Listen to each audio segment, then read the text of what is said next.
আচ্ছা, এখন ভিডিওটা শুরু হইলো। হ্যাঁ ইব্রাহিম, তো আমাদের প্রথম প্রশ্নটা হচ্ছে আমাদের জীবনের উদ্দেশ্য কি? আমাদের জীবনের উদ্দেশ্য হলো আমাদের আল্লাহকে খুশি করা। আচ্ছা, এই আল্লাহকে আমরা কিভাবে খুশি করব? আমাদের আল্লাহর ঈমান হলো পালন করতে হবে, তাহলে আল্লাহ খুশি হবে। আচ্ছা, এটা আমি আরেকটু সহজভাবে বলি। হ্যাঁ, আমাদের হচ্ছে প্রথমে আল্লাহর আচ্ছা ইব্রাহিম, তুমি আগে ঘটনাটা শোনো। তো আমাদের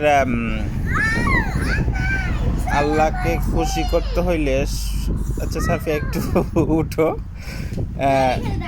এখানে যাইতে হবে, বেশি দূরে যাও না। তো এখন আল্লাহকে খুশি করতে হলে আমাদের প্রথমে জানতে হবে হচ্ছে আল্লাহর ঈমান। ও আল্লাহর ঈমান তো আছে, কিন্তু আল্লাহর হুকুম এবং আহকাম। আহকাম আসলে আরবি শব্দ, বাংলা বললে হচ্ছে আল্লাহর বিধিনিষেধ। মানে আল্লাহ কোনটা করতে বলছে আর কোনটা করতে মানে করছে, এইটা প্রথমে আমাদের ভালো করে শুনতে হবে, জানতে হবে।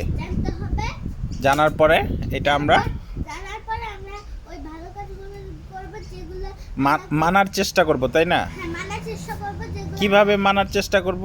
এটা হলো আমরা যেগুলো আল্লাহ বলছে সেগুলো আমাদের করতে হবে, আর যেগুলো আল্লাহ বলে না ওটা করব না। বা যেটা আল্লাহ করতে মানা করছে, যেটা আল্লাহ করতে মানা করছে সেটা আমরা করব না। ইব্রাহিম বুঝতে পারছো? বুঝতে পারছি। এটার একটা উদাহরণ কি হইতে পারে? এটার একটা উদাহরণ হতে পারে আল্লাহর উদ্দেশ্য। যেমন আমাদের স্কুলের টিচার আমাদের অনেক কিছু করতে দেয়, বলে, উৎসাহ দেয় যে এটা করো, এটা ভালো কাজ। যেমন অনেকগুলো রিডিং পড়তে বলে। তারপর আমি কিছু কিছু করে আবার অনেক ক্ষেত্রে টিচার কি করে, মানা করে। মানা করে। কেমন? যেমন মারামারি করতে মানা করে, তারপরে খারাপ ব্যাড ওয়ার্ড ইউজ করতে মানা করে, F word rude word use করতে মানা করে। তার মানে কি, আমরা স্কুলে যখন যাই তখন টিচার যেটা বলে সেটা আমরা শুনি। আর এটা শুনলে কি হয়, এটা স্টুডেন্ট টিচার দুজনেই খুশি হয়। আর তখন তুমি একটা টিচারের প্রিয় প্রিয় স্টুডেন্ট হয়ে যাও। আমি সেরকম তুমি যদি আমি তো আমার স্কুলে প্রিয় স্টুডেন্ট। হ্যাঁ, তুমি তো এরকম যদি তুমি আল্লাহর কথা শুনো, তখন তুমি কি হবে? আল্লাহর আল্লাহর প্রিয় বান্দা হয়ে যাবে, তাই না? হ্যাঁ। ইব্রাহিম, তুমি কি ব্যাপারটা বুঝছো? হ্যাঁ, আমি ইউসুফে দেখছি যে এখন তুমি যদি বাসায় থাকো, এই বাসায় থাকো, আর এই বাসায় তুমি কার কথা শুনতে হবে?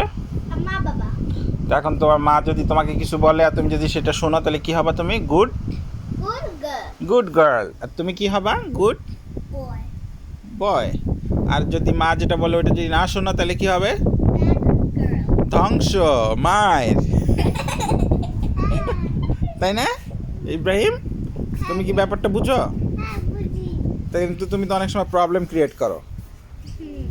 ইসমাইলকে মার দেয়, আমাকে মার দেয়। তো তার মানে এগুলো তো আল্লাহ নিশ্চয়ই পছন্দ করে না, নাকি করে? কি মনে হয় তোমার কাছে? আমার মনে হয় আল্লাহ এটা পছন্দ করে না। হ্যাঁ, তোমার লোকজনকে মারধর করা এগুলো কিন্তু ভালো জিনিস না। তাহলে আজকে এই আলোচনার মাধ্যমে আমরা কি শিখলাম? আমরা শিখলাম আমাদের জীবনের উদ্দেশ্য কি, কিন্তু আমার আরো অনেক কিছু বলার আছে। এগুলো আমরা আস্তে আস্তে বলবো, আমরা তো আজকেই শেষ দিন না। আস্তে বলবো না, আমি হলো বড় হয়ে একটু বলবো, কারণ আমি এখন একটু ছোট, আমি অত ভালো বুঝি না। ইটস ওকে, আমরা আস্তে আস্তে বুঝবো। তাহলে আজকের এই আলোচনা থেকে আমরা কি জানতে পারলাম ইব্রাহিম? আমাদের জীবনের উদ্দেশ্য হলো আল্লাহকে সম্মান করা আর খুশি করা।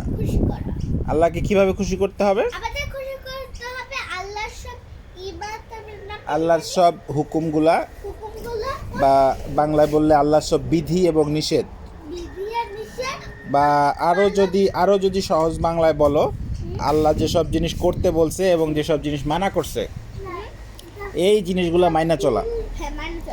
এগুলা মেনে চললে কি হবে? আল্লাহ আমাদেরকে আমাদেরকে ভালো বলবে। ওই যে এই জন্য তো আমাদের একটা বিচার দিন আছে, আমরা কি বলি ওটা? হাসরের দিন। হাসরের দিনে সবার বিচার হবে, তখন আল্লাহ বলে দিবে কে ভালো আর কে দুষ্ট। ব্যাপারটা অনেকটা এরকমই, বুঝছো ইব্রাহিম? তাহলে এখানে আজকের ভিডিও শেষ। আজকে আমরা কি শিখলাম ভিডিওর মাধ্যমে?